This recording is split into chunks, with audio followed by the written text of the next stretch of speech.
जब परम पूज्य गुरुदेव की कृपा से डॉक्टरों की आशंका निर्मूल सिद्ध हुई, आइए जानते हैं इस स्मरण में। उन दिनों मैं जमालपुर शक्तिपीठ में समय दान कर रहा था।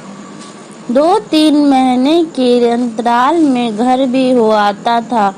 इसी दौरान एक दिन मेरी पीठ पर एक छोटा सा फोड़ा निकल आया। मैंने सोचा कि ये तो साधारण सी बात है, राई भर का फोड़ा है, ठीक हो जाएगा अपने आप। लेकिन फोड़ा था कि दिन प्रतिदिन बढ़ता ही जा रहा था। कुछ दिनों बाद जब घर पहुंचा तो पत्नी को दिखाया। उसने फोड़े का मवाद निकाल कर घर में रखा मलहम लगा दिया, लेकिन वो फोड़ा मवाद निकालने के बाद भी ठीक होने के बजाय और बड़ा हो गया। कार्य की व्यस्तताओं के कारण फोड़े की उपेक्षा होती रही। डॉक्टर को दिखाने के बजाय पत्नी का इलाज ही चलता रहा।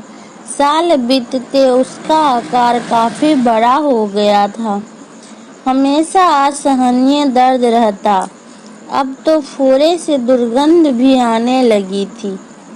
अंततः डॉक्टर अशोक मुखर्जी के क्लिनिक में दिखाया तो उन्होंने चिंतित स्वर में कहा, इतने दिन डिले नहीं करना चाहिए था। ऐसी देर से साधारण फोड़ा भी कैंसर में बदल जाता है। आप अच्छी तरह से चेकअप करवाइए। कैंसर टेस्ट भी अवश्य करा ले, कम से कम निश्चित तो हो जाएंगे। डॉक्टर मुखर्जी की बातों से मन चिंतित हो गया।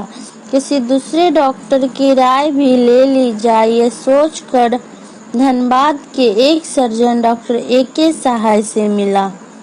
उन्होंने भी फोड़े को देखकर यही संदेह जताया कि कैंसर हो सकता है। उन्होंने कई प्रकार की दवाएं दी, लेकिन बीमारी घटने के बजाय बढ़ती ही गई। मवाद का निकलना इस कदर बढ़ गया था कि एक दिन के अंतराल पर ड्रेसिंग कराना अनिवार्य हो गया। कैंसर के अंदेशे के कारण कोई भी डॉक्टर ऑपरेशन के लिए तैयार नहीं था।